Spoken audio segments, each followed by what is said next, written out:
অন্য গ্রুপে গিয়ে আপনি $10 নিয়ে ট্রেডিং শুরু করতে পারবেন, আর ইনশাল্লাহ আপনি 1 লক্ষ 2 লক্ষ টাকা ঋণ করে আবার ট্রেডিং শেষ করতে পারবেন।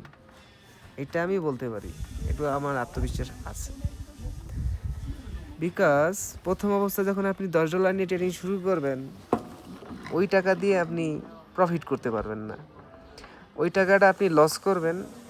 এটা আপনার কাছে যদি কোনো স্ট্যাম্প থাকে লিখে রাখেন। ট্রেডিংয়ে $5-10 $50 নিয়ে আসলে কিছু হয় না, এটা একটা ফাইন্যান্সিয়াল মার্কেট। সো ফাইন্যান্সিয়াল মার্কেটে মার্কেট কন্ট্রোল করার জন্য $5-10 দিয়ে কিছুই করতে পারবেন না।